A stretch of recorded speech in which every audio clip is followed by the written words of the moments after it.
अस्सलाम वालेकुम एवरीवन। वालेकुम सलाम। वालेकुम अस्सलाम। वालेकुम अस्सलाम सर। ओके, कल हमने जो प्रॉब्लम देखी थी उसका जो हम सॉल्यूशन डिस्कस कर रहे थे, लेकिन टाइम ख़त्म हो गया था। ठीक है, तो प्रॉब्लम जो है वो मैं दोबारा से इसको पढ़ देता हूँ। सर्च इन रोटेटेड सॉर्टेड अरे, दिस इज एन इंटीजर अरे nums sorted in ascending order with distinct value. ठीक है, अब हमने इसमें एलिमेंट को सर्च करना है with the time complexity of big of log N. ठीक है, तो इसका हमने कल सारा सॉल्यूशन जो है ना वो डिस्कस किया था। अ, अगर उसमें किसी को कन्फ्यूजन है या फिर वो सॉल्यूशन उसको रिपीट करने की ज़रूरत है तो काइंडली आप लोग मुझे बता दें।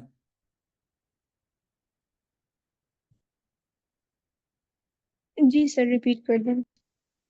ओके, अच्छा, कल जो हमने डिस्कस किया था उसमें हमारे पास बाइनरी सर्च सॉल्यूशन था जिसको हमने यहाँ पे सॉल्व किया था।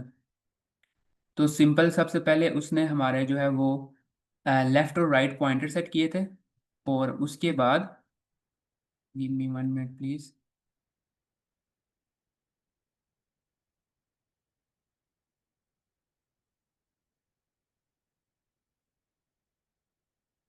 पहले उसने दो पॉइंटर सेट कर लिए, लेफ्ट और राइट, और बाद में उसका मीडियन फाइंड किया। ठीक है, जैसे ही सबसे पहले हम लेफ्ट और राइट पॉइंटर सेट करते हैं उसके बाद हमारी वाइल लूप चलती है। तो वाइल लूप जब चलती है तो वो कंडीशन चेक करती है लेफ्ट और राइट, छोटा लेफ्ट जो है वो छोटा होना चाहिए राइट से।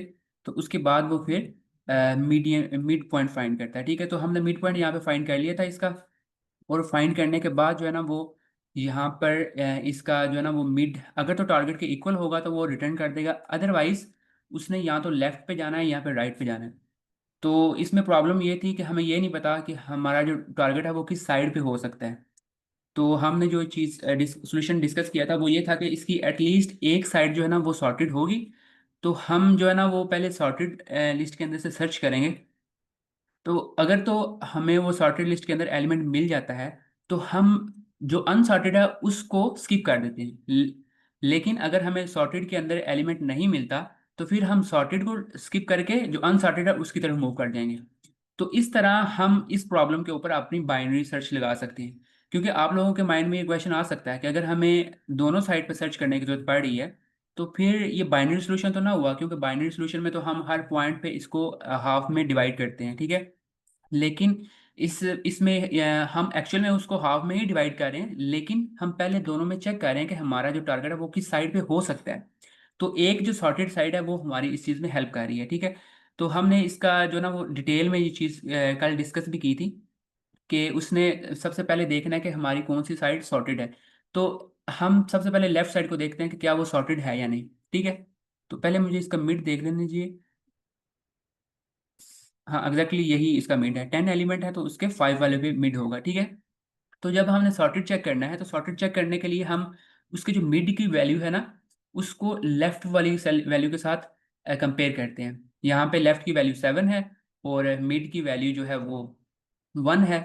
तो बड़ी सेफली हम ये कह सकते हैं कि हमारा जो लेफ्ट साइड है ये सॉर्टेड नहीं है, क्योंकि इसकी जो लेफ्ट साइड है ना, जो लेफ्ट पॉइंटर है वो छोटा होना चाहिए था हमारे टारगेट से, हमारी मिड से। लेकिन अभी हमारा जो 7 बड़ा है तो इसका मतलब है ये साइड सॉर्टेड नहीं है।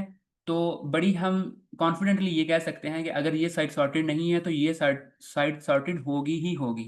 ठीक है, तो फिर हम इस मतलब पॉइंटर को, सर, इसमें एक पार्ट हमारा सॉर्टेड होगा और एक अनसॉर्टेड होगा। ऐसा नहीं हो सकता कि अगर दोनों सॉर्टेड आ जाए? हाँ दोनों सॉर्टेड आ जाए ऐसा भी हो सकता है। बिल्कुल, अगर जो दोनों सॉर्टेड आ जाएंगे, लेट से हमारी ये लेफ्ट वाली साइड सॉर्टेड आ जाती, ठीक है, तो हम इसके अंदर से एलिमेंट फाइंड करना शुरू करते। हम इसके अंदर से एलिमेंट पहले देख लेते इसके अंदर सर्च करने से पहले कि क्या ये जो रेंज है इसकी लेफ्ट और मिड वाले पॉइंटर की, इन दोनों पॉइंटर को हम टारगेट के साथ कंपेयर करते कि अगर ये टारगेट जो हमारा टारगेट है वो इसके लेफ्ट और मिड को देखने से हमें पता चल जाता कि क्या इस लिस्ट के अंदर एग्जिस्ट कर सकता है या नहीं कर सकता। अगर तो वो कर सकता तो हम सिर्फ इसको जो है ना वो बाकी राइट को स्किप कर देते और इसी में सर्च करते। लेकिन अगर हमें पता चल जाता कि इसका जो टारगेट है वो लेफ्ट और मिड के पॉइंटर के जो कंपेयर करने के बाद हमें पता चल रहा है कि इसके अंदर वो एग्जिस्ट नहीं कर सकता, तो फिर हम सिंपली इसको स्किप करके राइट साइड पे आ जाते हैं। तो ऐसा भी हो सकता है कि दोनों साइड साइड जो है ना वो सॉर्टेड हो, और ऐसा भी हो सकता है कि सिर्फ एक साइड सॉर्टेड हो, लेकिन एटलीस्ट एक साइड जो है ना वो सॉर्टेड लाजमी होगी। ठीक है, यहाँ पर हमारी जो लूप है वो एंड होगी एक, लाइक उसका एक जो चक्कर है वो कंप्लीट हो गया, मिड यहाँ पे और लेफ्ट उसने यहाँ पे कर लिया। यहाँ पे फिर वो वाइल लूप चलती है और लेफ्ट और राइट, सॉरी इसमें हम क्या देख रहे हैं, गिव मी 1 मिनट प्लीज। अच्छा, इसको हमने पूरी डिटेल में देखा, क्या इसको दोबारा से करने की जरूरत है या कि हम सिर्फ डायरेक्ट कोड पे जाएं और उसको ड्राई रन करके देखें, उससे आपको ज़्यादा बेहतर पता चल जाए। ड्राई रन कर दीजिए। यस, हम इसको ड्राई रन करके देखते हैं, क्योंकि ये दोबारा से सेम वही प्रोसीजर करेंगे ना तो फिर ड्राई रन करने पे भी ज़्यादा टाइम लगेगा। तो you must write an algorithm with big log log of N, ठीक है। तो इसमें हम यहाँ पे अपना बाइनरी सर्च सॉल्यूशन लगाने लगे। तो सिंपली हमें पता है कि बाइनरी सर्च के ऊपर हम सबसे पहले लेफ्ट और राइट लगाते हैं, और ज़ीरो लेंथ नम्स -1, ठीक है। ये हमने सबसे पहले लेफ्ट और राइट के पॉइंटर सेट किए, और जैसे ही हम ये सेट करते हैं और उसके बाद ये लूप चलती है, वाइल लूप।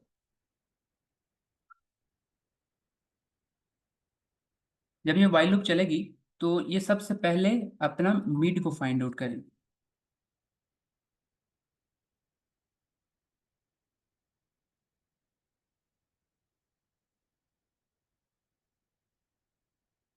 और यहाँ पे हम मिड को कंपेयर करेंगे टारगेट के साथ।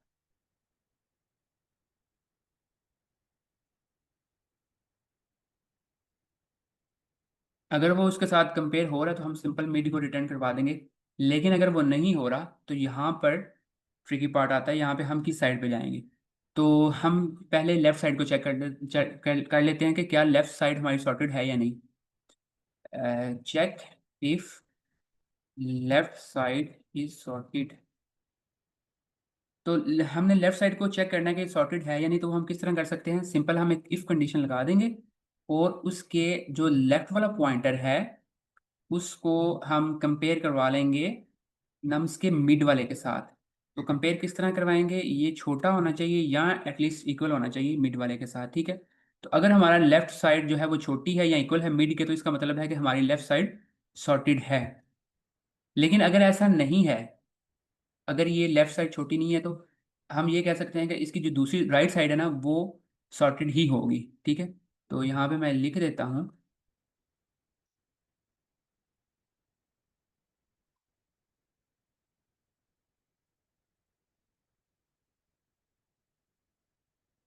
If left is not sorted right side must be sorted, okay.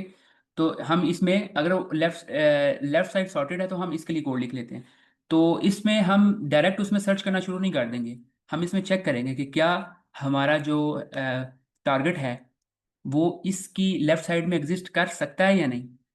उसके लिए हम एक और इफ कंडीशन लगाएंगे, इफ नम्स की लेफ्ट वाली साइड जो है वो छोटी है, लेस देन है या इक्वल है टारगेट के, एंड हमारे पास जो टारगेट है less than equal to nums की मिड वाली पॉइंट पे, ठीक है।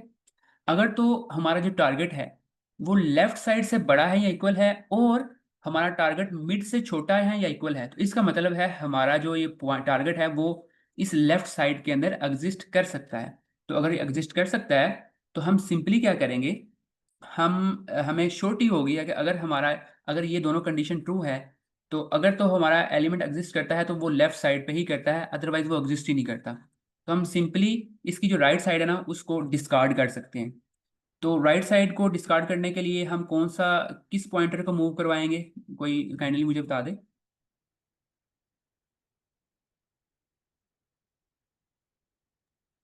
सर किसको डिस्कार्ड करना?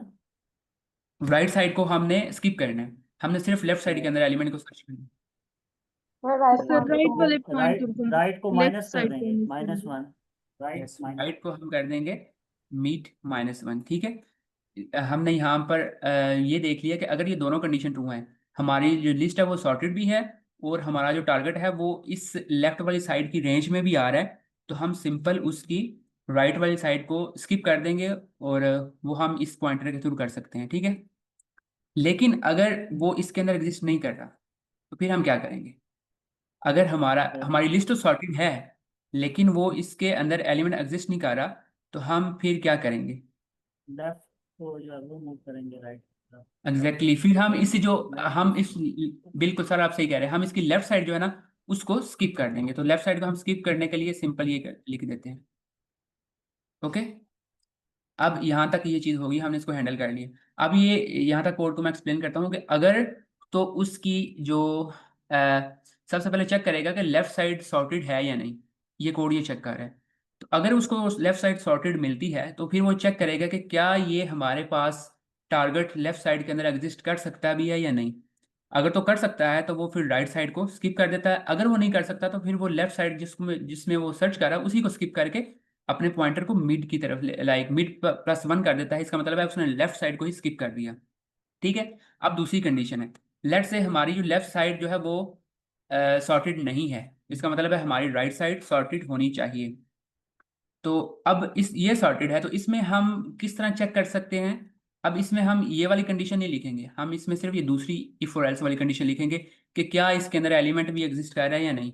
तो पहले हम इसमें ये चेक करेंगे, अगर हमारी जो नम्स है उसका मिड लेवल जो है मिड पॉइंट वो छोटा है या इक्वल है टारगेट के, एंड टारगेट जो है वो less than equal to nums की राइट वाली साइड, ठीक है। अब इस चीज को आपने ध्यान से समझना है कि पहले हम क्या कर रहे थे, हम पहले टारगेट को लेफ्ट और मिड के साथ कंपेयर कर रहे थे क्योंकि हमारी जो लेफ्ट साइड है ना उसमें हम चेक कर रहे थे कि क्या टारगेट एग्जिस्ट कर रहा है। लेकिन इस टाइम हम अपने मिड टारगेट को मिड और राइट साइड के साथ कंपेयर कर रहे हैं। अगर हमारा जो टारगेट है वो मिड और राइट साइड के दरमियान में आ रहा है तो इसका मतलब है हमारा जो एलिमेंट है वो इस राइट साइड के अंदर होगा। तो हम सिंपली लेफ्ट को स्किप कर सकते हैं। तो लेफ्ट को स्किप करने के लिए हम कौन सा पॉइंटर यूज करते हैं? लेफ्ट को मूव करेंगे mid +1। Exactly, otherwise right, right -1, that's it. और जब ये वाइल लूप अब अगर तो हमारे जो लिस्ट के अंदर एलिमेंट एग्जिस्ट कर रहा है ना तो हमारा ये वाला कोड जो है ना वो हमें मिड पॉइंट पे वो हमें टारगेट मिल जाएगा। हम यहाँ पे वो किसी ना किसी तरीके से उस मिड जो है ना वो उस पॉइंट पे आ ही जाएगा जो हमारा टारगेट है। लेकिन अगर हमें टारगेट नहीं मिल रहा तो हम क्या करेंगे? अगर वाइल लूप जो है वो सारी कंप्लीट हो चुकी है, अब यहाँ पे देखो कि मैं वाइल लूप के बिल्कुल सेम लेवल पे ये रिटर्न कंडीशन लगाने लगूँ। अगर हमने एलिमेंट चेक कर लिए हैं और हमें कोई एलिमेंट नहीं मिला तो हम सिंपल -1 रिटर्न करवा देंगे। यहाँ पे आपने देखा कि अगर हमें कोई एलिमेंट नहीं मिलता तो हमने -1 रिटर्न करवाना है, ठीक है।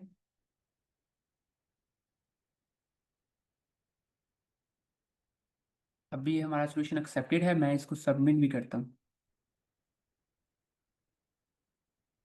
ये सोल्यूशन सबमिट भी हो चुका है। तो अब इसको ड्राई रन करने की ज़रूरत है या आप लोगों को इसकी समझ आ गई?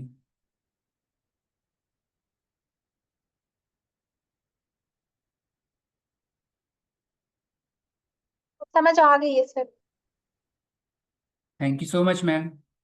ठीक है, अगर इसकी समझ आ गई तो हम स्टैक एंड क्यूज देख लेते हैं। ये हमारा टॉपिक है स्टैक एंड क्यूज। इसका जो मीटिंग का एजेंडा है उसमें हम देखेंगे लीनियर डाटा स्ट्रक्चर्स, जो कि हम ऑलरेडी फर्स्ट वीक में डिस्कस कर चुके हैं। कि हमने जो लीनियर डाटा स्ट्रक्चर कौन से होते हैं, हर वो डाटा स्ट्रक्चर जो मैं अपनी अंडरस्टैंडिंग के लिए जो मैंने रखा हुआ है एक्रोनेम, वो मैं आपको बता देता हूँ कि जिसको हम लाइन की फॉर्म में लिख सकते हैं वो लीनियर डाटा स्ट्रक्चर होता है, ठीक है। जिस तरह लिंक लिस्ट है, अरेज हैं, स्टैक एंड क्यूज हैं, ठीक है। और वो डाटा स्ट्रक्चर जो कि हम लिस्ट की फॉर्म में नहीं लिख सकते, लाइक ट्री हैं, ग्राफ्स हैं और भी हैं, तो उसको हम नॉन लीनियर डाटा स्ट्रक्चर कह देते हैं, ठीक है। तो इसका क्योंकि ये stack and queues linear data structure की फॉर्म है तो इसको हम थोड़ा सा देख लेंगे। स्टैक के कंसेप्ट क्या हैं, इसके ऊपर ऑपरेशंस कौन से परफॉर्म होते हैं, इसकी टाइम कम्प्लेक्सिटी और इसकी एप्लीकेशंस। और सिमिलरली क्यूज, उसके कंसेप्ट, ऑपरेशंस, उसकी टाइम कम्प्लेक्सिटी और उसकी एप्लीकेशन, ठीक है। और ये सब कुछ हम जो है ना वो पाइथन के अंदर लिख रहे होंगे। अगर आप जो है वो पाइथन के अंदर कोड नहीं लिखते तो आप इन कंसेप्ट को सिर्फ समझ लें और आप उसको किसी भी लैंग्वेज में लिख सकते हैं, C++ या जावास्क्रिप्ट के अंदर। और इसकी कुछ रियल वर्ड्स एग्जाम्पल भी। आज हम ट्राई करेंगे कि ये सारे कंसेप्ट इसको आज एक ही लेक्चर में कवर करके इसकी एक प्रॉब्लम भी सॉल्व करें। अच्छा, लीनियर डाटा स्ट्रक्चर्स वो होते हैं जिसमें एलिमेंट्स वो अरेंज होते हैं सिक्वेंशली, ठीक है। लाइक उसमें एक सीक्वेंस के अंदर एलिमेंट आ रहे होते हैं, जिस तरह लाइक लिस्ट है, लिस्ट के अंदर जो एलिमेंट है वो एक सीक्वेंस के अंदर आ रहे होते हैं। हमें पता है कि ये एलिमेंट है, इसके इंडेक्स पे ये वैल्यू पड़ी हुई है, ठीक है, in the form of sequence. लेकिन अगर ट्रीज हैं या ग्राफ्स हैं, breath first depth first search है, तो उसके अंदर हमें एक सीक्वेंस जो है ना वो देखने को नहीं मिलता।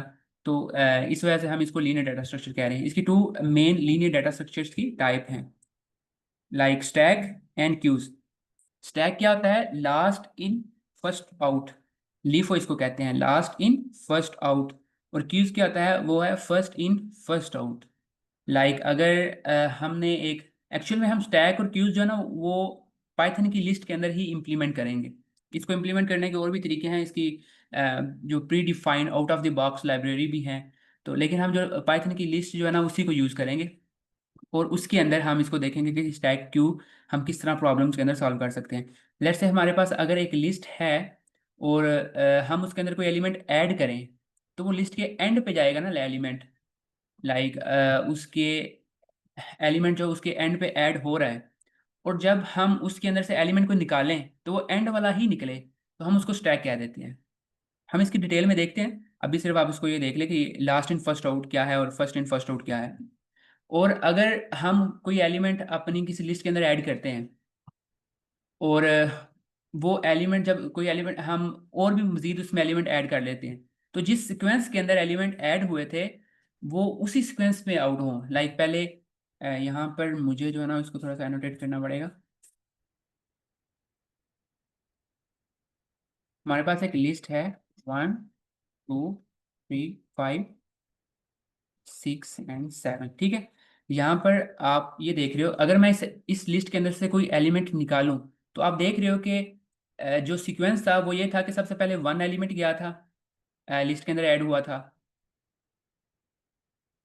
पहले 1 था, फिर 2 था, फिर 4 5 6 और 7, ठीक है। अब अगर मैं इस लिस्ट के अंदर से कोई एलिमेंट निकालूं, पॉप करूं, तो मेरे पास जो एलिमेंट अगर 7 निकलेगा ना तो हम उसको स्टैक कह देते हैं। 7 के बाद फिर 6 निकलेगा। लाइक जो एलिमेंट सबसे एंड पे इस लिस्ट के अंदर एंटर हुआ था वो सबसे पहले निकल रहा है, तो हम इसको स्टैक कह देते हैं। लेकिन अगर हमने जिस तरतीब के साथ एलिमेंट इसमें ऐड किए हैं उसी तरतीब के साथ निकलेगा, बाहर भी आए। जिस तरह हमने पहले सबसे पहले 1 ऐड किया था, 2 3 4 5 6 और 7। अब अगर हम इसमें कोई एलिमेंट पॉप करें तो वो इसी तरतीब के साथ आए, सबसे पहले 1 निकले, फिर 2 निकले, और फिर 4। तो इसको हम क्यों कह देते हैं, ठीक है। तो अभी जो है ना वो हम आगे चलते हैं, आप लोगों को इसकी मज़ीद बेहतर समझ आ जाएगी, ठीक है। इसके अंदर हम जो ऑपरेशन परफॉर्म करते हैं वो ज़्यादातर push pop, peak element find करना है, या उसको में ये चेक करना है कि क्या ये एक एलिमेंट जो लिस्ट है या स्टैक है ये एम्प्टी है या नहीं, ठीक है। तो इसकी जो टाइम कम्प्लेक्सिटी है ना, वो पुश करने की टाइम कम्प्लेक्सिटी बिग ऑफ 1 है। आप एक ही स्टेप के अंदर उसमें एलिमेंट पुश कर सकते हो। और अगर आपने कोई एलिमेंट पॉप करना है, लाइक उसमें से एलिमेंट डिलीट करना है, तो वो भी आप बिग ऑफ 1 के साथ कर सकते हो। बेस्ट एवरेज और वर्स्ट दोनों यही हैं पॉप की, ठीक है। और अगर आपने ये एलिमेंट ये फाइंड करना है कि इसके पीक पे कौन सा एलिमेंट पड़ा हुआ है, तो वो भी आप बिग ऑफ 1 की टाइम कम्प्लेक्सिटी के साथ फाइंड कर सकते हैं। स्टैक की इम्प्लीमेंटेशन किस तरह होती है पाइथन में, इसकी मैंने एक पूरी जो है ना वो एक एक्सरसाइज क्रिएट की हुई है। लेकिन अभी आप सिर्फ ये देख लो कि स्टैक जो है, हमने एक लिस्ट डिक्लेयर की है और उसके अंदर कोई एलिमेंट हमने पुश करना है। तो जिस तरह हम लिस्ट के ऊपर ऑपरेशन परफॉर्म कर रहे होते हैं, स्टैक दैट अपेंड, उसके अंदर एलिमेंट अपेंड हो जाता है, ठीक है। अब हमने दूसरा एलिमेंट भी ऐड करना है तो वो भी अपेंड कर लिया, 20 भी ऐड हो गया। अब अगर हम इसके अंदर से कोई एलिमेंट पॉप करेंगे, तो जो लास्ट में इसमें ऐड हुआ था, 20 ऐड हुआ था, पॉप करने से ये 20 सबसे पहले बाहर निकलेगा। और ठीक है, ये हमने सिंपल कह दिया कि ये हमारे पास एक स्टैक है। जो एलिमेंट सबसे लास्ट में इसमें एंटर हो रहा है वो इसको निकाल, जब कोई भी एलिमेंट रैंडम निकालेंगे तो वो सबसे पहले वही निकलेगा, ठीक है। तो अब इसको जो हमने पीक एलिमेंट फाइंड करना है, तो वो यहाँ पर सिंपल हम स्टैक -1 उसमें पास करेंगे। ये आपको पता होगा कि लिस्ट के अगर हमने कोई लास्ट वाला एलिमेंट गेट करना है, तो उसके लिए हम उसका जो इंडेक्स पास करते हैं वो -1 पास करते हैं। -1 पास करने से वो हमारा लास्ट वाला इंडेक्स रिटर्न करवा देता है। तो यहाँ पे हम उसको पीक एलिमेंट फाइंड करने के लिए रिटर्न करवा रहे हैं। अच्छा, अगर आप पाइथन के अंदर कोड नहीं लिख रहे, आप C++ में या किसी और लैंग्वेज में कोड लिख रहे हैं, तो उसके लिए आपको पीक एलिमेंट फाइंड करने के लिए एक टेक्निक यूज़ की जाती है, टॉप का वेरिएबल। वो हमारे पास एक पॉइंटर होता है टॉप। टॉप को हम सबसे पहले 0 पे डिक्लेयर कर देते हैं, टॉप = 0। अगर कोई भी एलिमेंट हमने उसके अंदर ऐड करना है तो हम पहले टॉप को 1+ करते हैं, और फिर वो जो टॉप है वो ही एज अ इंडेक्स उस एलिमेंट के उस लिस्ट के अंदर ऐड होता है। तो सिंपली वो उसका इंडेक्स अपडेट कर रहे हैं। तो इससे अगर हमने उसका टॉप एलिमेंट फाइंड करना है तो हम सिंपली ये रिटर्न करवा देते हैं कि टॉप के ऊपर कोई एलिमेंट क्या पड़ी हुई है। टॉप का जो जैसे ही हम कोई भी एलिमेंट ऐड कर रहे हैं तो उसका एक इंक्रीमेंट टॉप के अंदर हो रहा है। टॉप एक पॉइंटर है, वेरिएबल है, पॉइंटर है। तो वो उसमें एक एक का इंक्रीमेंट हो रहा है। और वो फिर आपको जब पीक एलिमेंट फाइंड करना है तो हम टॉप का वेरिएबल यूज़ करते हैं। लेकिन पाइथन के अंदर हमें वो करने की ज़रूरत नहीं है। हम सिंपल उसका सिर्फ लास्ट इंडेक्स फाइंड करने के लिए -1 दे देंगे तो हमें पीक एलिमेंट मिल जाता है। इसकी कुछ एप्लीकेशंस हैं, अनडू रीडू इन एडिटर। जब आप कोई मैसेज लिख रहे होते हो या फिर आप कोड लिख रहे होते हो, कोड के थ्रू आप कंट्रोल Z कर सकते हो। तो वो जो एलिमेंट होते हैं, वो जो एप्लीकेशन जो यूज़ कर रही होती है वो स्टैक को यूज़ कर रही होती है। जो आपने लेटेस्ट अभी कोड लिखा होता है और उसको वो आपको कंट्रोल Z करके बता देती है। या आपने कोई लेटेस्ट कोड जो है ना वो कट किया होता है और कंट्रोल Z करते हो तो वो दोबारा से वापस आपकी स्क्रीन पे शो हो जाता है।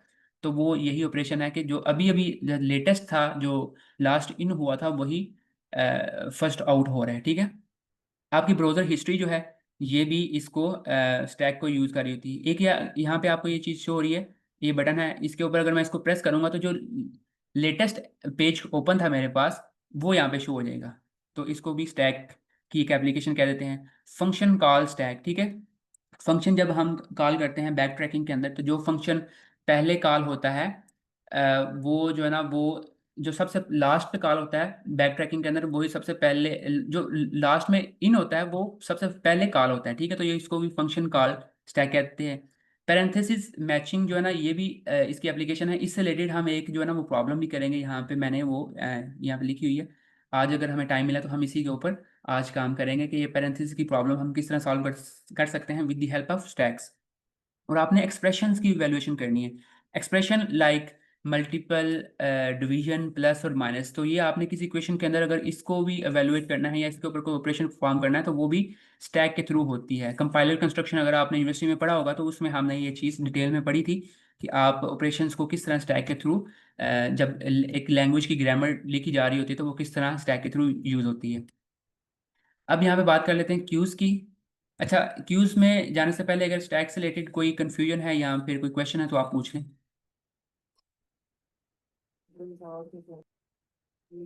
No sir. Thank you sir. अब हमारे पास जो दूसरा है क्यूज़। क्यूज़ मतलब फर्स्ट इन फर्स्ट आउट। इसमें एन क्यू होता है। जिस तरह हम वहाँ पे टॉप एलिमेंट और पीक एलिमेंट फाइंड कर रहे थे, यहाँ पे इसके ऊपर जो ऑपरेशन परफॉर्म होते हैं वो enqueue, dequeue, peek और इज एम्प्टी, ये वाले ऑपरेशन हम बेसिक ऑपरेशंस हैं जो हम परफॉर्म करते हैं। लाइक अगर हमने उसके अंदर कोई एलिमेंट ऐड करना है तो वो इंसर्ट एट रियर। रियल मतलब उसके जो एंड पे ऐड होगा। अगर हम उसमें एलिमेंट ऐड करें तो वो स्टार्ट पे ऐड नहीं होगा, वो उसके एंड पे ऐड होगा। और अगर हमने कोई एलिमेंट रिमूव करना है, रिमूव फ्रॉम द फ्रंट, वो फ्रंट से रिमूव होगा। मतलब ये कि जो एलिमेंट सबसे पहले ऐड हुआ था वो ही सबसे पहले रिमूव भी होगा। अगर हमने एलिमेंट ऐड किया है एट द रियर और हम उसको एट द रियर से ही रिमूव कर रहे हैं तो वो स्टैक हो जाता है। इसमें इन क्यू में क्या होता है, एलिमेंट ऐड करेंगे तो एंड पे ऐड होगा, रिमूव करेंगे तो वो फ्रंट से रिमूव होगा। ठीक है। अब अगर हमने इसका पीक एलिमेंट फाइंड करना है, तो जो सबसे जो पीक एलिमेंट है, तो इसमें हम व्यू फर्स्ट एलिमेंट देखते हैं। स्टैक के अंदर जो उसका एंड वाला एक्सक्यूज मी एलिमेंट था। Sir, yes. जब हम क्यू के अंदर इंसर्शन और डिलीशन कर रहे हैं, मतलब जब हम एलिमेंट को इंसर्ट कर रहे हैं तो वो हम एंड पे इंसर्ट कर रहे हैं, और जब रिमूव कर रहे हैं तो स्टार्टिंग से कर रहे हैं। तो जब हम स्टार्ट से रिमूव करेंगे तो इंडेक्स पे कोई फर्क पड़ेगा कि इंडेक्स आगे मूव करेगा या नहीं? अच्छा, इसको जो है ना वो हम डिस्कस कर लेते हैं। एक्चुअल में आई एम नॉट श्योर कि इससे इंडेक्स पे कोई फर्क पड़ेगा, क्योंकि इसको पाइथन का जो इंटरप्रेटर है वो बात हैंडल कर रहा होता है। अच्छा, इसका आंसर अभी मेरे पास नहीं है, मैं इसको मजीद देख के बता दूंगा। आपका अच्छा क्वेश्चन था ये। अगर किसी को आइडिया है तो वो इसमें ऐड कर दे प्लीज। सर इसमें ड्राइवर्स करता है, लिस्ट होल जो है ना वो ड्राइवर्स करती है। अगर आप फर्स्ट से आउट करते हैं या दरमियान से भी, मेरे ख्याल में जगह फिलअप होती है। यस, उसकी जो प्लेस है वो फिलअप हो जाती है। जी ये इसका सर मैं इसमें ऐड करूंगा कि जब हम रिमूव करते हैं या फिर ऐड करते हैं, फॉर एग्जांपल मैं ऐड कर रहा हूँ तो फिर वो एंड वाला एलिमेंट जो लेटेस्ट होगा वो बन जाएगा। अगर मैं स्टार्टिंग से रिमूव कर रहा हूँ तो उसके जो अगला एलिमेंट है वो स्टार्टिंग में लाइक पीक पर आ जाएगा। तो इसमें इंडेक्सिंग नहीं है, लेकिन हम स्टार्ट और एंड एलिमेंट को डिटेक्ट कर रहे हैं और वो एक ऑर्डर में होता है। बिल्कुल ओके। ये इस चीज़ की हम जो वेरिफिकेशन है वो इसकी एक्सरसाइज में भी देख लेंगे। इसकी टाइम कम्प्लेक्सिटी क्या है वो अगर हमने इनक्यू करना है, एलिमेंट को उसमें ऐड करना है, इंसर्ट करना है, तो उसकी भी टाइम कम्प्लेक्सिटी बिग ऑफ 1 है। डी क्यू करना है तो उसकी भी 1 है, और पी का अगर एलिमेंट फाइंड करना है तो वो भी उसकी 1 है। अच्छा, क्यूज के ऊपर ऑपरेशन हैं इसमें, जिस तरह मैंने आपको बताया था कि आपको डी क्यू, ये जो ना आप इसको इंपोर्ट भी कर सकते हो from collections. Import D Q, ये पाइथन का एक जो है ना वो लाइब्रेरी है, उसके थ्रू हम इसको इंपोर्ट करके भी यहाँ पे इसके अंदर सेम वही ऑपरेशन परफॉर्म कर सकते हैं। लेकिन हम जो है वो पाइथन की लिस्ट ही इस फंक्शन के लिए यूज़ करेंगे, ठीक है। तो सेम वही, अगर आपने अपेंड करना है तो वो सिंपल अपेंड हो जाएगा स्टार्ट में। अगर आपने एक और एलिमेंट अपेंड करना है तो वो भी उसमें अपेंड हो जाएगा, ठीक है। और अगर आपने उसको डी क्यू करना है तो पॉप लेफ्ट, इस ये फंक्शन करने से वो आपको डी क्यू का भी ऑप्शन दे रहा है। आप उसके उसके स्टार्ट में से एक एलिमेंट पॉप लेफ्ट करके उसके अंदर एलिमेंट फाइंड कर रहे हैं, पॉप कर रहे हैं। और अगर आपने उसका पीक एलिमेंट फाइंड करना है तो आप सिर्फ उसका फर्स्ट इंडेक्स जो है ना वो पास कर देंगे। जीरो इंडेक्स फर्स्ट पे जो एलिमेंट पड़ा हुआ उसको आप फाइंड कर लेंगे तो वो आपको पीक एलिमेंट भी दे देगा। इसकी एप्लीकेशन है प्रिंटर क्यूज। लाइक अगर लेट से आपके ऑफिस के अंदर एक ही प्रिंटर है और डिफरेंट लोग हैं जिन्होंने उसके अंदर से अपने डॉक्यूमेंट को प्रिंट करवाना है, तो वो सारे उस प्रिंटर के अंदर रिक्वेस्ट भेज रहे होंगे, और वो सारी रिक्वेस्ट जो है वो एक क्यू के अंदर जा रही होंगी। जिसकी सबसे पहले रिक्वेस्ट आई थी उसकी ही फुलफिल होगी, और जिसकी सबसे एंड पे रिक्वेस्ट आई थी उसकी सबसे एंड पे ही फुलफिल होगी। तो ये क्यू हो जाए क्यू का प्रोसेस यहाँ पे इम्प्लीमेंट हो रहा है। टास्क स्केजुलिंग इन ऑपरेटिंग सिस्टम के अंदर हमारे जो टास्क हैं वो भी इसी तरह से ही स्केजुल होते हैं कि जो फर्स्ट पहले आ रहा है उसी को हमने ज़रा प्रायोरिटी देनी है, और वही उसके अंदर पहले होता है, ठीक है। ब्रेस्ट फर्स्ट सर्च ये एक ट्री की है, लाइक एग्जांपल। इसके अंदर जब हम ब्रेस्ट फर्स्ट सर्च कर रहे होते हैं तो इसमें हम उसकी ब्रेथ पे चेक कर रहे होते हैं। जो उसका सबसे पहले है लेवल उसका, उसको पहले चेक करते हैं, फिर उसके दूसरे लेवल पे चेक करते हैं, फिर उसके तीसरे लेवल पे चेक करते हैं ट्री के। जब आपको अगर आपकी इसकी समझ नहीं भी आ रही तो लेवल्स क्या होते हैं तो वो आप ट्रीज के अंदर इसको डिटेल में देख लेंगे। तो हम उसको डिफरेंट लेवल को चेक करते हैं, ठीक है। Call centre and messaging system, तो इसके अंदर भी लाइक जहाँ पे भी आप क्यू देख लो तो वो मतलब यही है कि ये क्यू का कंसेप्ट यहाँ पे हो रहा है, इसको ज़्यादा डिटेल में जाने की जरूरत नहीं है। अच्छा, टाइप ऑफ क्यूज, ये कुछ टाइप हैं। सिंपल क्यू है, लाइक जिस तरह हमारे पास एक ही क्यू है, फर्स्ट इन फर्स्ट आउट। इसके अलावा सर्कुलर क्यू भी होती है, जिसमें सर्कुलर मतलब उसका जो लास्ट वाला इंडेक्स है वो हमारे फर्स्ट वाले इंडेक्स के साथ मैच हो रहा होता है। तो इसका ये फ़ायदा होता है कि अगर हमारे पास अगर सिर्फ एक ही सिंपल क्यू है तो उसके अगर स्टार्ट में कोई स्पेस पड़ी हुई है तो अगर हम उसके एंड पे एलिमेंट ऐड करेंगे तो वो फर्स्ट वाली स्पेस फिल नहीं होगी। लेकिन अगर हमारी क्यू सर्कुलर है और हम उसके अंदर एलिमेंट ऐड करें तो वो जो है ना उसकी जो स्टार्ट में वैल्यू पड़ी हुई है, जो खाली स्पेस है उसको वो फिल कर सकता है। तो ये सर्कुलर क्यू का एक बेनिफिट है। इसके अलावा ये कुछ इसकी टाइप हैं, आप इनको मज़ीद देख लीजिएगा, हम इसको इसकी कोडिंग के अंदर प्रैक्टिस नहीं करेंगे। सर्कुलर और D Q, double encoded Q और प्रायोरिटी क्यूज, ठीक है। अच्छा, डबल इनकोडेड क्यू क्या होती है? इसके अंदर हम जो है ना वो insert and delete at both hands.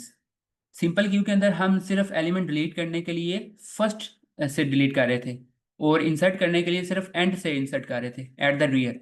लेकिन डबल क्यू के अंदर क्या होता है, आप स्टार्ट पे भी एलिमेंट ऐड भी कर सकते हो, डिलीट भी कर सकते हो, और एंड से भी एलिमेंट ऐड भी कर सकते हो, डिलीट भी कर सकते हो, ठीक है। अब प्रायोरिटी क्यू क्या है? Higher priority served first. अब अभी हमने जो पीछे ऑपरेटिंग सिस्टम की यहाँ पे देखा कि ये स्केड्यूल कार्य होता है, लेकिन ऑपरेटिंग सिस्टम के अंदर ये हायर प्रायोरिटी जो है ना वो भी क्यू काम कर रही होती है। आपके कुछ ऑपरेशंस ऐसे होते हैं जिनको ज़्यादा प्रायोरिटी होती है, वो सबसे पहले करने होते हैं। अगर वो प्रायोरिटी वाले काम आ जाए तो आप बाकी सारे स्टेप रोक के और जो जिसकी ज़्यादा प्रायोरिटी है उसको काम करोगे, तो ये भी प्रायोरिटी क्यू के अंदर आ जाता है। ठीक है।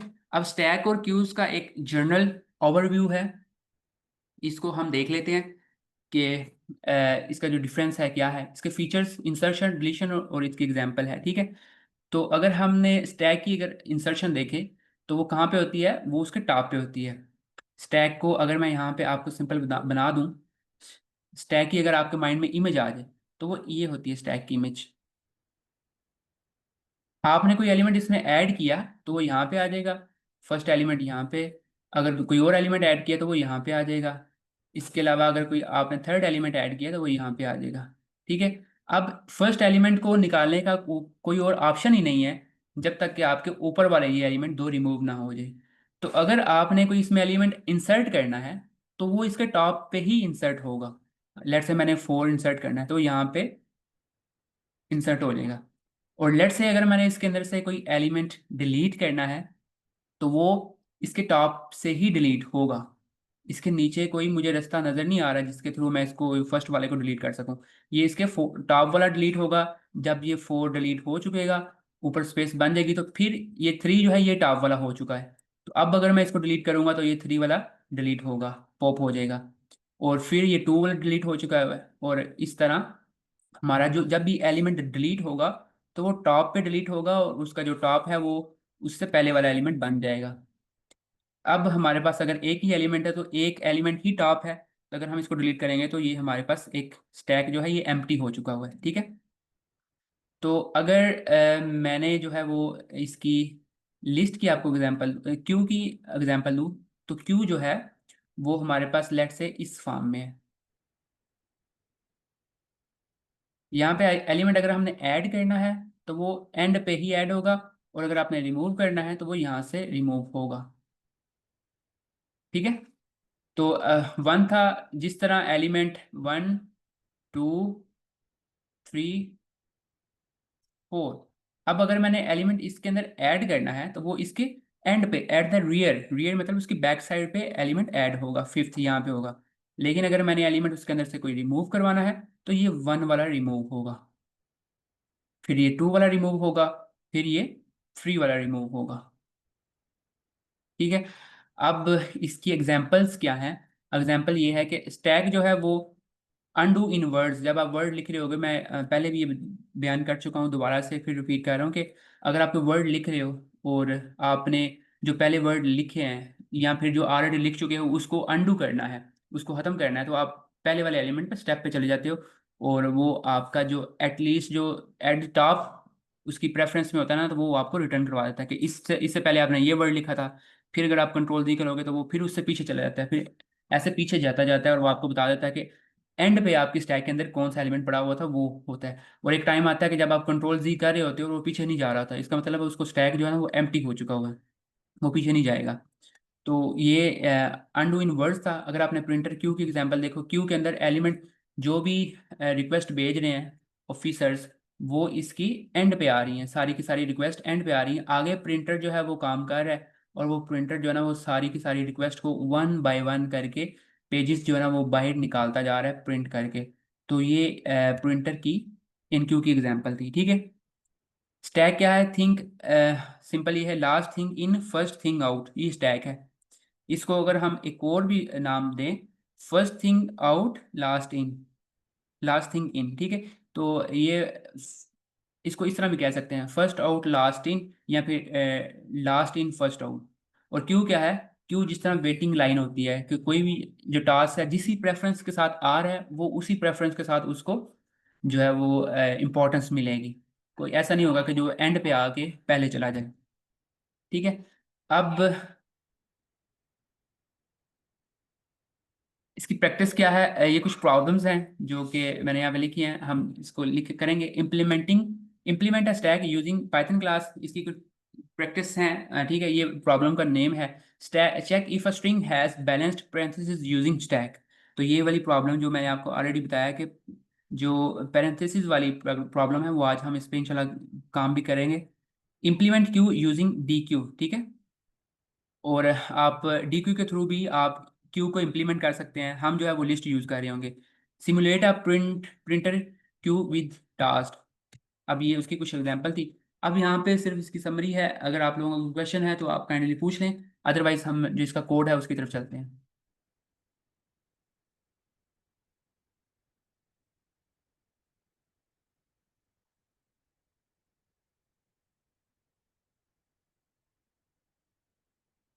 अच्छा, अगर क्वेश्चन नहीं है तो काइंडली एक दफ़ा थम्स अप कर दें, मुझे पता चल जाए।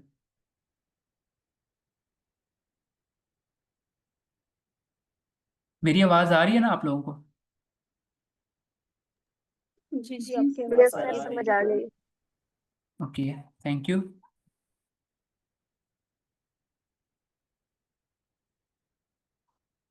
Thank you so much.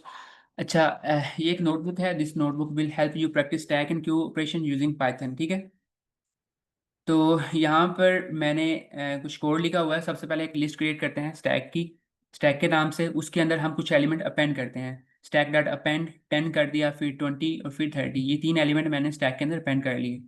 ठीक है, तो मैंने यहाँ पे इसको रन किया था, तो उसने मुझे यहाँ पे लिस्ट, ये जो प्रिंट है ना ये। सर आपकी नोटबुक मेरे पास शो नहीं हो रही है, सबके पास ही शो नहीं हो रही।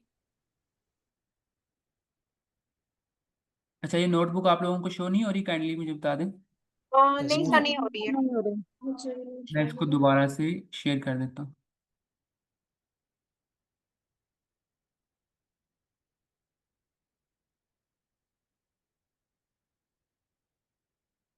अभी बताइएगा, अभी शो हो रही है? Yes yes sir. ओके, ठीक है। ये एक नोटबुक है।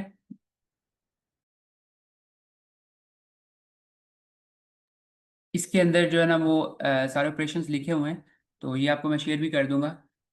तो इसके अंदर हमने स्टैक एक लिस्ट क्रिएट की है, स्टैक इम्प्लीमेंटेशन यूजिंग लिस्ट। ठीक है, तो लिस्ट के थ्रू आप इस तरह स्टैक को इम्प्लीमेंट कर सकते हो कि सिंपल आपने स्टैक के अंदर एक एलिमेंट अपेंड किया 10, अगेन फिर उसमें 20 अपेंड किया, फिर 30 अपेंड किया। ठीक है, तो इस लेवल पे अगर मैंने अपनी स्टैक को प्रिंट करवाया तो मुझे प्रिंट के अंदर वो एक लिस्ट शो होगी 10, 20 एंड 30। अब अगर मैंने उसके अंदर से एलिमेंट पॉप करना है तो पॉप करने के लिए मैं सिंपल लिख दूंगा स्टैक डॉट पॉप। जब मैंने ये लिखा तो उसने मुझे जो एलिमेंट है वो 30 को उसके अंदर से निकाल दिया। अब अगर मैंने इसको कहीं पे पॉप एलिमेंट को स्टोर करवाना है तो मैं उसको यहाँ पे ये कह सकता हूँ। ठीक है, अब यहाँ पे मैं उसको प्रिंट करवाता हूँ। अगर उसका पॉप टॉप, तो मुझे यहाँ पे इसका टॉप बता देगा। ठीक है, तो अगर आप सिर्फ इसको किसी वेरिएबल के अंदर स्टोर नहीं करवाओगे तो वो सिंपल इसमें से निकाल देगा और कहीं पे स्टोर नहीं करेगा, वो ज़ाया हो जाएगा। अगर आपने लास्ट वाले एलिमेंट को किसी वेरिएबल में स्टोर करवाना है तो वो आप करवा सकते हैं। जी सर, आप कुछ कह रहे हैं?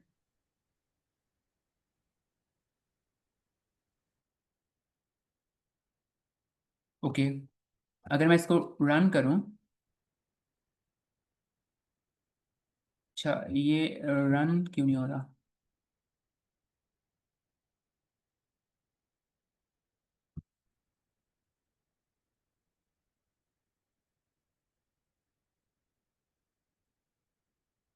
ठीक है, इसमें लगता है मुझे, इसमें, ठीक है। अब मैं यहाँ पे इसको रन करता हूँ दोबारा। तो यहाँ पे आप देख रहे हो कि टॉप जो है ना उसने मुझे यहाँ पे 30 शो करवा दिया। और दूसरी जगह पे पहले मुझे वो इस वाले पॉप के अंदर मुझे सिर्फ 30 शो करवा रहा था, लेकिन चूंकि मैंने ऑलरेडी उसके अंदर पॉप कर लिया और मैं 2 दफ़ा पॉप कर रहा हूँ तो उसने पहले मुझे यहाँ पे 30 शो किया है, फिर बाद में यहाँ पे पॉप में 20 शो किया है। तो आप देख रहे हो कि जब मैं 2 दफ़ा पॉप कर रहा हूँ तो वो 2 एलिमेंट को रिमूव कर रहे हैं। ठीक है, और पॉप करने के बाद आफ्टर स्टैक में सिर्फ एक एलिमेंट बच गया है जो है 10। ओके, और टॉप एलिमेंट जो है वो उसने यहाँ पे हमें बता दिया कि अगर हमने कोई लास्ट एलिमेंट देखना है तो उसके लिए सिंपल -1 हम रिटर्न करवाते हैं और वो हमें टॉप एलिमेंट यहाँ पे बता देता है। और सिमिलरली अगर हमने ये चेक करना है कि लिस्ट क्या एम्प्टी है या नहीं, तो उसके लिए सिंपल हम उसकी लेंथ देख लेते हैं स्टैक की। अगर तो वो 0 के इक्वल है तो इसका मतलब वो एम्प्टी है, अदरवाइज वो उसके अंदर कोई ना कोई एलिमेंट है। अच्छा, ये वाले सारे वही ऑपरेशंस हैं जो आप लिस्ट के अंदर पढ़ चुके हो। यहाँ पे इनको रिवाइज करने का मकसद ये है कि आपको पता चल जाए कि हम जो स्टैक है वो इस तरीके से इम्प्लीमेंट कर सकते हैं। अब क्यूज जो है वो भी सेम यही कंसेप्ट है। क्यू इम्प्लीमेंटेशन यूजिंग लिस्ट, आपने एक क्यू क्रिएट की, लाइक आपने लिस्ट क्रिएट की, उसके अंदर एलिमेंट अपेंड कर दिए जितने आप करना चाह रहे हो, हमने 3 एलिमेंट अपेंड कर लिए और इसको प्रिंट करवा दिया, सिंपल उसने यहाँ पे प्रिंट कर दिए 3 एलिमेंट लिस्ट के अंदर। और अगर हमने उसके अंदर से पॉप करना है लाइक जीरो वाला इंडेक्स, क्योंकि क्यूज के अंदर हम जो उसका टॉप होता है वो उसका फर्स्ट एलिमेंट होता है, तो हमने यहाँ पे उसका पॉप कर लिया फर्स्ट वाला इंडेक्स। ठीक है, तो पॉप के थ्रू हम ऐसा कर सकते हैं, अगर हम उसको पैरामीटर दे दें कौन सा एलिमेंट आपने डिलीट करना है तो वो हमें यहाँ पे रिटर्न करवा देता है। उसके बाद हमारी जो लिस्ट है, एक एलिमेंट अगर हमने यहाँ पे रिमूव कर लिया तो लिस्ट हमारी 20 और 30 हो जाएगी। ठीक है, और उसका अगर हमने फ्रंट एलिमेंट देखना है वो क्या है, तो जीरो, जीरो इंडेक्स पे 20 पड़ा हुआ है, क्योंकि पहले हमारे पास 10 था, बाद में हमने एक एलिमेंट को इस लिस्ट को डीक्यू किया है और हमारे पास 20 और 30 दो एलिमेंट रह गए हैं। अगर हम इसका फर्स्ट एलिमेंट देखेंगे तो वो हमारे पास फर्स्ट 20 होगा। ठीक है, और अगेन हम इसके अगर लिस्ट चेक करें तो इसकी इज एम्प्टी चेक करें तो उसकी जो लेंथ है वो 0 के इक्वल होनी चाहिए एम्प्टी होने के लिए, अदरवाइज वो हमें यहाँ पे फॉल्स रिटर्न करवा रहा है। अच्छा, इसकी एक और भी टेक्निक है, अगर आपने स्टैक और क्यूज को इम्प्लीमेंट करना है लिस्ट के अलावा, आप उसको in the form of class भी कर सकते हो। ठीक है, पाइथन की हम एक क्लास डिक्लेयर करते हैं, क्लास स्टैक, और इसके अंदर एक जो है वो लिस्ट क्रिएट कर लेते हैं स्टैक की। तो लिस्ट क्रिएट करने के लिए आप लोगों को पता होना चाहिए कि यहाँ पे क्लास के अंदर हमने कोई एक वेरिएबल या लिस्ट क्रिएट करनी है तो हम सेल्फ डॉट स्टैक का नेम लिख देते हैं और हमने यहाँ पे लिस्ट डिक्लेयर कर ली। अब इसके अंदर हम अपनी मर्जी से कोई भी फंक्शन लिख रहे हैं, अगर हमने इसके अंदर कोई एलिमेंट पुश करना है तो हमने सिंपल कह दिया सेल्फ डॉट स्टैक। अब सेल्फ डॉट स्टैक करने से मुझे मेरे पास इस लिस्ट की एक्सेस आ गई और इसके अंदर मैंने डॉट अपेंड करके उसमें जो एलिमेंट था वो मैंने पास कर दिया जो मैंने मुझे पैरामीटर से आ रहा था। अब अगर हमने उसके अंदर उसको एलिमेंट पॉप करना है तो स्टैक के अंदर जो है ना वो पॉप करने के लिए सिंपल हम उसका आखिरी जो टॉप पे एलिमेंट होता है उसको रिटर्न करवाते हैं। तो ये वाली जो लाइन है ये चेक करिए कि क्या स्टैक ऑलरेडी एम्प्टी है या नहीं। अगर तो वो एम्प्टी है तो फिर हम पॉप नहीं करेंगे, अगर वो एम्प्टी है तो फिर उसका जो लास्ट जो टॉप पे एलिमेंट पड़ा हुआ है ना उसको रिटर्न करवा दो, उसको पॉप कर दो। और अगर हमने उसका पीक एलिमेंट देखना है तो पीक एलिमेंट देखने के लिए सिंपल पहले कंडीशन लगाई है कि क्या वो एम्प्टी तो नहीं है, इज एम्प्टी तो नहीं है। अब यहाँ पे देख रहे हो कि इज एम्प्टी कोई पाइथन का फंक्शन नहीं है, यहाँ पे हमने खुद वो फंक्शन लिखा हुआ है जो कि हम उसी क्लास के अंदर यूज कर रहे हैं सेल्फ डॉट इज एम्प्टी। ठीक है, तो ये क्लास के थ्रू भी आप इसको इस तरह से इंप्लीमेंट कर सकते हो।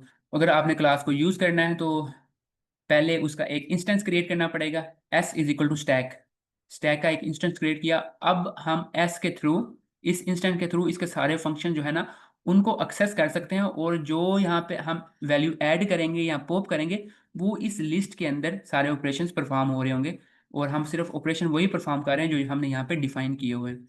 आई होप कि आपको ये क्लास का कंसेप्ट पता है। ठीक है, उसके बाद क्यूज एज अ क्लास, अगर आपने क्यूज को in the form of class देखना है तो हम यहाँ पे ये भी कर सकते हैं। ठीक है, तो पहले हमने लिस्ट देखा, अब हमने ये देखना है कि दोनों स्टैक और क्यूज को हम क्लास के थ्रू किस तरह कर सकते हैं। तो सिंपल हमने एक क्यू की क्लास क्रिएट की और उसके अंदर एक हमने क्यू की लिस्ट क्रिएट कर ली।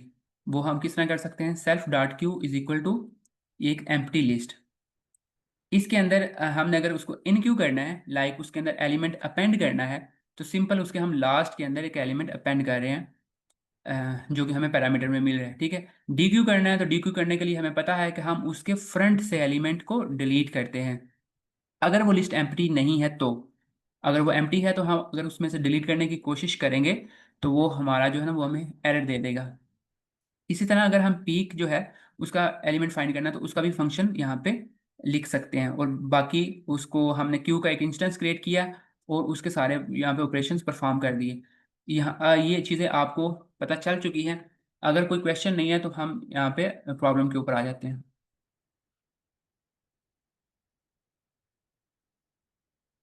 सब क्लियर है। Okay, thank you ma'am. ठीक है, अब प्रॉब्लम हमारे पास ये है वैलिड पैरेंथेसिस। हमने ये फाइंड करना है कि क्या ये प्रॉब्लम ये जो हमारे पास पैरेंथेसिस दिए गए हैं ये वैलिड है या नहीं। ठीक है, given a string S containing just the characters, ये थोड़ा तो प्रॉब्लम की स्क्रीन शेयर नहीं हो रही है आपकी। अच्छा वो मैंने एक्चुअल में सिर्फ वही शो किया था।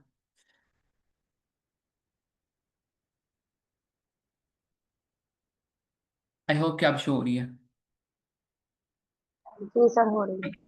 जी, वैलिड पेरेंथेसिस, इसके अंदर हमने ये चेक करना है कि हमारी जो प्रॉब्लम है इसके अंदर जो स्ट्रिंग गिवन है, इसके अंदर जो ये पेरेंथेसिस गिवन है ये वैलिड है या नहीं। अब वो किस तरह वैलिड हो सकती हैं?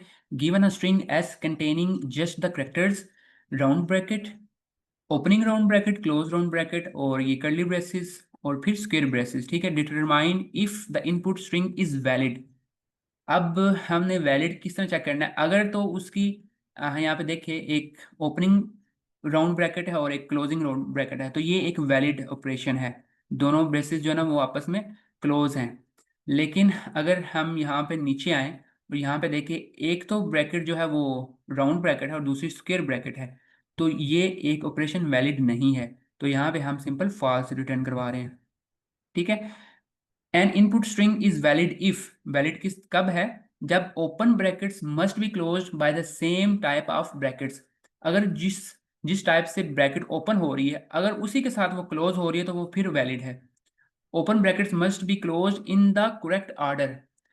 तो अब यहाँ पर आप देखो, लेट से ये देखो, यहाँ पे एक ओपन ब्रैकेट ओपन हुई थी, लेकिन उससे पहले जो क्लोजिंग ब्रैकेट थी वो राउंड नहीं थी। लेकिन ये परफेक्ट ऑर्डर में है, क्यों? क्योंकि इसके अंदर जो ब्रैकेट्स हैं वो वैलिड हैं। लाइक पहले राउंड ब्रैकेट ओपन हुई, उसके अंदर दो कर्ली ब्रेसेस थी, एक ओपन है एक क्लोज, और उसके बाद एंड पे हमारे पास क्लोज राउंड ब्रैकेट थी। तो इसमें हम यहाँ पे ट्रू रिटर्न करवा रहे हैं क्योंकि ये एक वैलिड स्ट्रिंग है। Every close bracket has a corresponding open bracket of the same type. अब जब भी हमें कोई क्लोज ब्रैकेट मिलेगी ना, तो हमें ये चीज़ मस्ट पता होनी चाहिए कि इसकी कहीं ना कहीं स्टार्ट में ओपन ब्रैकेट एग्जिस्ट करती है। अगर नहीं करती तो हम यहाँ पे सिंपल इसका फॉल्स रिटर्न करवा देंगे, ठीक है। अगर इस प्रॉब्लम की आपको अंडरस्टैंडिंग नहीं हुई तो काइंडली आप मुझसे पूछ लें।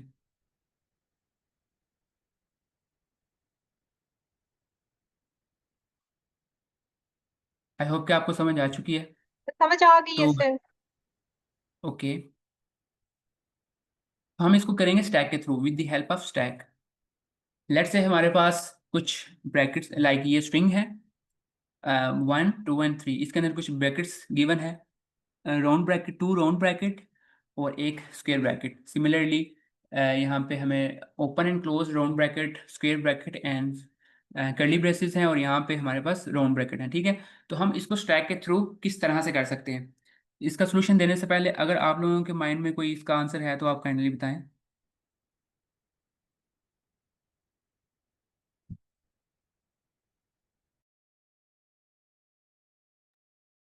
क्योंकि हमने देखा कि स्टैक की एप्लीकेशन के अंदर हम पैरेंथेसिस को वेरीफाई कर सकते हैं कि ये वैलिड है या नहीं। तो मैं ये पूछना चाह रहा हूँ कि अगर आप लोगों को इसका आइडिया है तो आप वो काइंडली शेयर करें, हम उसको मज़ीद देख लेते हैं, अदरवाइज फिर मैं अपना सोल्यूशन बताऊंगा।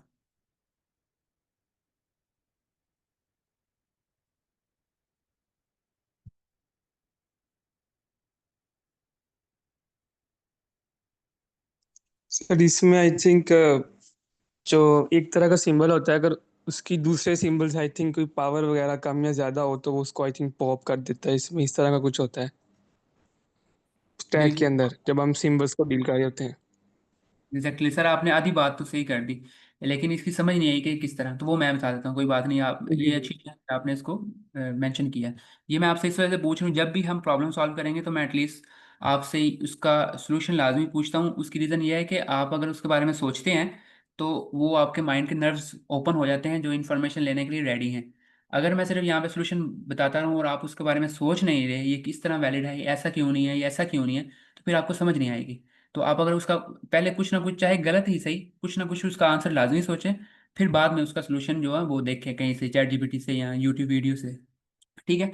तो इसमें सबसे पहले जो हम करेंगे वो ये है कि कोई भी ओपन ब्रैकेट, ओपन ब्रैकेट जो है वो अगर हमें हमारी आएगी तो हम उसको स्टैक के अंदर एंटर कर देंगे। लेट से हमारे पास यहाँ पर एक पहले राउंड ब्रैकेट थी, ये ओपन थी ना, तो हमारे ऊपर हमारी स्ट्रिंग के ऊपर फॉर लूप चलेगी, और वो 3 दफ़ा चलेगी, 0 1 2 1 2, ठीक है, क्योंकि हमारे पास यहाँ पे 3 ब्रैकेट्स हैं। तो सबसे पहले एक ओपन ब्रैकेट थी, तो ओपन ब्रैकेट को हम यहाँ पे सिंपल स्टैक के अंदर ऐड कर देंगे, ठीक है। अब हमें पता है कि ये जो है वो ओपन ब्रैकेट है। अब दोबारा से फिर से फॉर लूप चलेगी। इस इंडेक्स पे वो हमारा आ चुका होगा 1 पे फिर एक राउंड जो है ना वो ओपन ब्रैकेट है, तो हम इसको फिर इसमें ऐड कर देते हैं स्टैक के अंदर। ठीक है। तो जब हमारी क्लोज ब्रैकेट आती है ना, क्लोज ब्रैकेट को हम स्टैक के अंदर ऐड नहीं करते। क्लोज ब्रैकेट को हम स्टैक के अंदर ऐड नहीं करते, बल्कि क्लोज ब्रैकेट के लिए हम जो है वो इसको कंपेयर करते हैं। जैसे क्लोज ब्रैकेट आएगी तो हम उसको कंपेयर करेंगे जो ऑलरेडी वैल्यूज इस स्टैक के अंदर पड़ी हुई हैं। तो इसके लिए अगर मैं यहाँ पे जाऊँ, रुक जो, यस, ये है ना, यहाँ पे हमारे पास क्लोज ब्रैकेट आई थी। तो क्लोज ब्रैकेट के लिए हम स्टैक के अंदर से लास्ट जो वैल्यू थी उसको पॉप करेंगे, और पॉप करने के बाद हम ये देखेंगे कि क्या इनका वैलिड ऑपरेशन है। अगर तो वैलिड ऑपरेशन है तो हम आगे चलेंगे, अगर वैलिड ऑपरेशन नहीं है तो हम सिंपल फॉल्स रिटर्न करवा देते हैं। ठीक है। तो अभी आई होप कि आपको समझ नहीं आई होगी, हम दूसरी प्रॉब्लम करते हैं। दूसरी प्रॉब्लम ये है कि हमारे पास यहाँ पे एक ओपन ब्रैकेट आई थी, उसको हमने यहाँ पे स्टैक के अंदर ऐड कर लिया।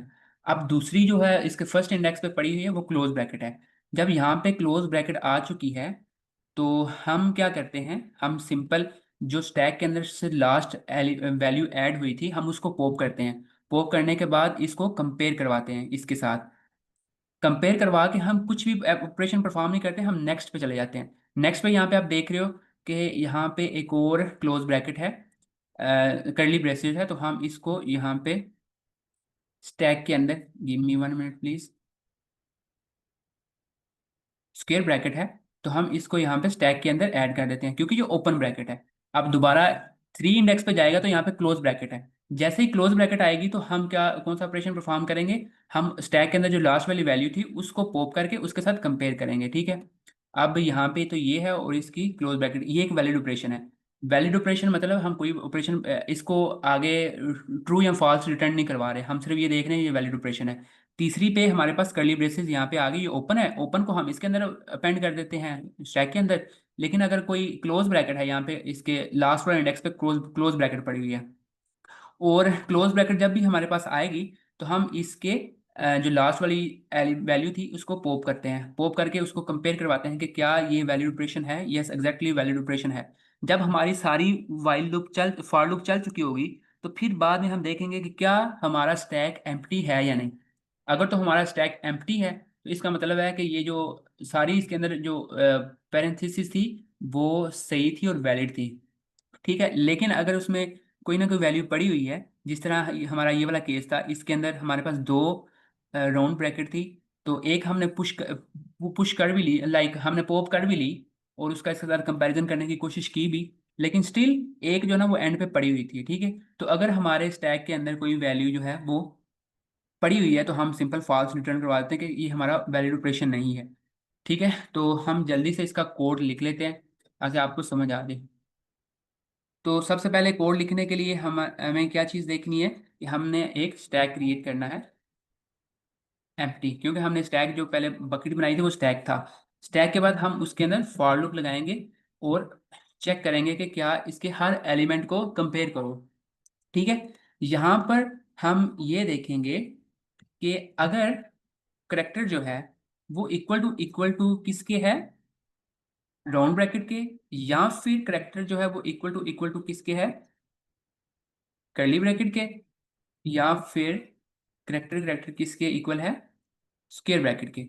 अगर तो इनमें इन तीनों में से कोई भी आ जाती है उसको सिंपल स्टैक के अंदर अपेंड कर दो।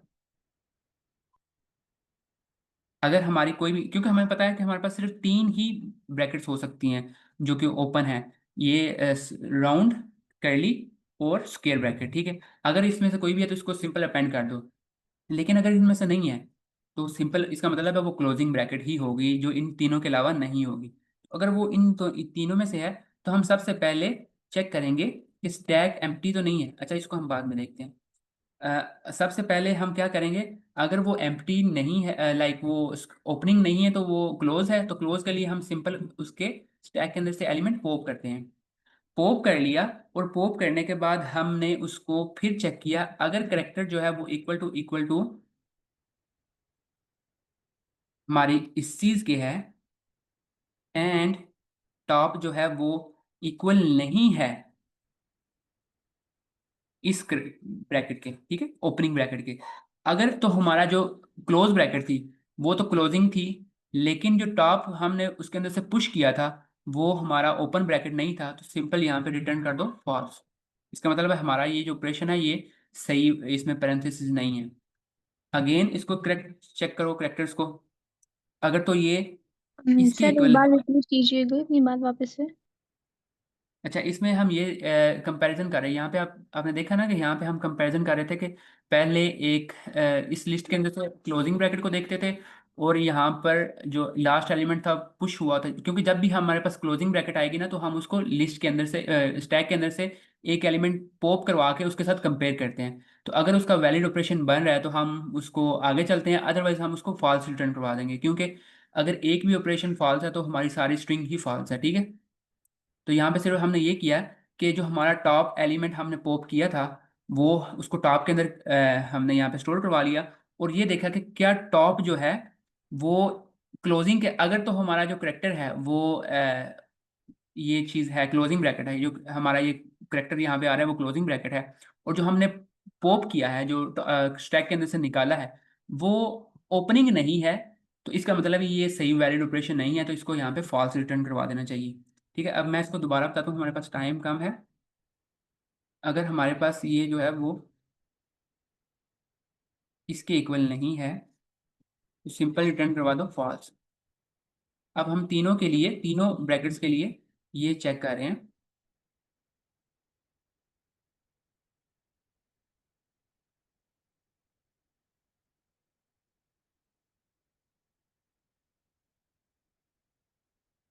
यहाँ पे ये आएगा,